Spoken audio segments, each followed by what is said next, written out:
Torcedor, confesso que pensei 2, 3, 4, 1000 vezes antes de gravar esse vídeo aqui. Qual o tema?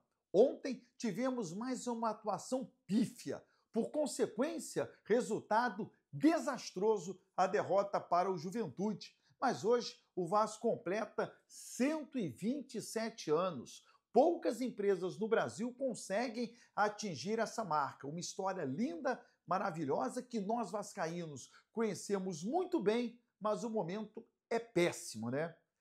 Beleza pura, povão vascaíno! Que bom ter você de volta aqui no meu canal, que a cada dia cresce graças ao seu like.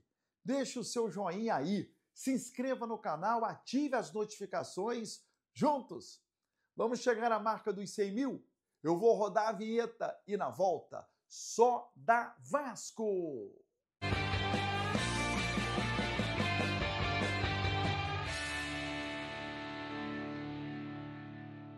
Vinheta rodada, o tempo que você teve de se inscrever no canal, o meu muito obrigado. Vasco comemora hoje aniversário. 127 anos de uma linda história, ainda que o momento seja muito ruim. É motivo para a gente comemorar? Eu acho que sim.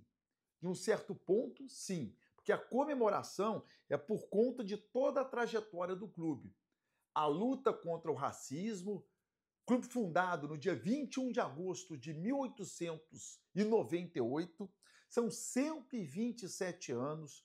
O estádio que temos erguido pelas mãos do torcedor. O Vasco foi o primeiro clube do mundo a conquistar uma competição internacional. Primeiro campeão da história do Maracanã. Quando São Januário foi erguido, ele foi o maior estádio particular do Brasil, até a construção do estádio do Morumbi na década de 70. O primeiro clube carioca a conquistar o título de campeão brasileiro. É o único clube carioca que já conquistou uma Liga Nacional de Futsal, dentre outros fatos da história linda que o Vasco tem. Então, quando você comemora um aniversário, você não comemora o que está acontecendo no momento, e sim toda a trajetória. Então é motivo de comemorar? Claro que é. 127 anos. Parabéns para nós vascaínos. Mas não podemos esconder o momento, que é péssimo. E aí é o ponto de reflexão. 127 anos, vamos pegar tudo que o Vasco construiu e olhar o momento. Olha o lastro que o Vasco tem, aonde nós já chegamos e por que não conseguimos chegar de novo, até ultrapassar marcas já atingidas. O futebol do Vasco está péssimo. O departamento de futebol e a consequência é o resultado em campo. Ontem foi uma péssima atuação contra o Juventude e eu bati muito nessa tecla durante a semana. Olha, aquela vitória contra o São Paulo, nós imaginamos que o Vasco dali para frente seria um time melhor e não foi. Ponto fora da curva. Contra o Santos, a mesma coisa. Ponto fora da curva. O que me pega é o seguinte: se conseguimos construir jogadas contra o São Paulo e contra o Santos, por que não conseguimos repetir a construção das jogadas? Não é que o Vasco não consiga, porque se você conseguiu uma vez, duas vezes, você consegue outras também. O que está acontecendo? Primeiro com o atual time do Vasco, que tem deficiências claríssimas, claríssimas. Porém, a gente já conseguiu construir jogadas. Contra o Santos, elas saíram. E elas precisam sair de novo. O Vasco não pode ter essa oscilação terrível, em que o torcedor não tem a menor ideia do que pode acontecer na partida contra o Corinthians, em São Januário, que é o próximo jogo. Não temos a menor ideia de que o Vasco vai praticar um grande futebol ou que será uma atuação pífia. O Vasco é um time hoje que a gente não tem a menor ideia do que pode acontecer, do bom para o ruim. Mais para o ruim, né? Porque são mais atuações ruins, péssimas, atuações abaixo da crítica, do que grandes atuações. Essa é a verdade. Né? A gente tem o número de atuações boas são bem menores do que as atuações ruins. E o mercado de contratações para o Vasco não se abre. A gente está com um diretor de futebol no Vasco que não contrata.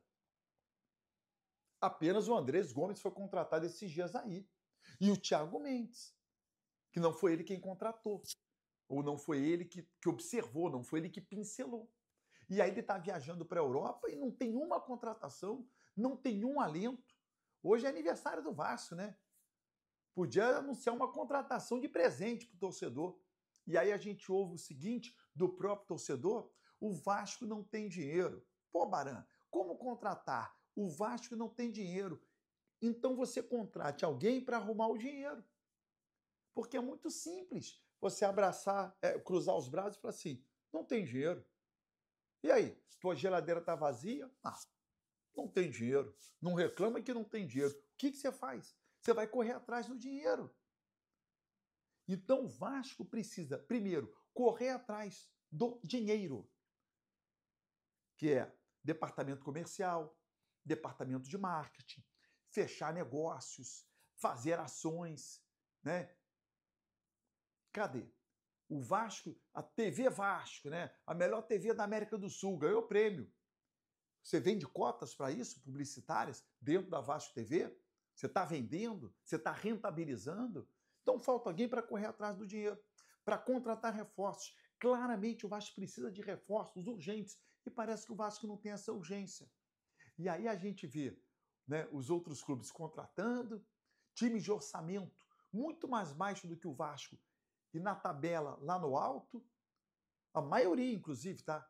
A maioria dos clubes do futebol brasileiro tem orçamento menor do que o Vasco.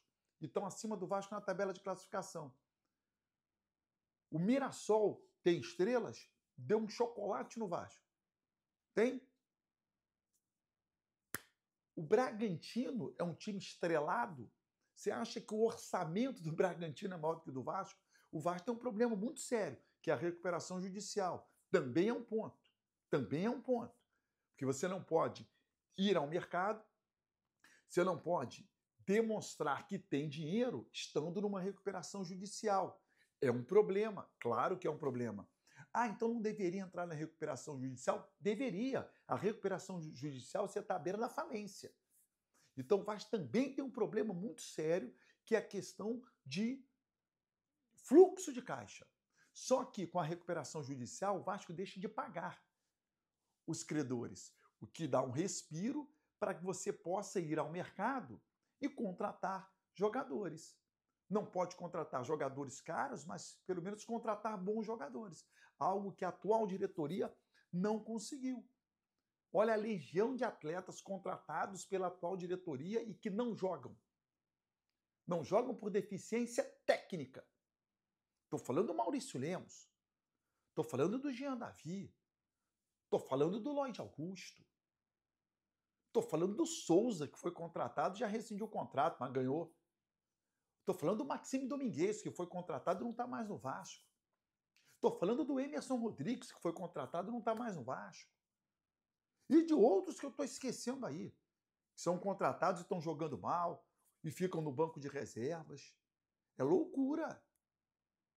É loucura. Não sabem olhar, observar e contratar, que é o básico do futebol. Né? É o básico de um cozinheiro, escolher os ingredientes para fazer uma comida simples, é o básico. E o Vasco não está conseguindo fazer. Bom, o momento é muito ruim, mas a gente tem que olhar para 127 anos de história e saber o que o Vasco já construiu. E se já construiu uma vez, tem condição de construir de novo. Se inscreva no canal, ative as notificações e até o próximo vídeo.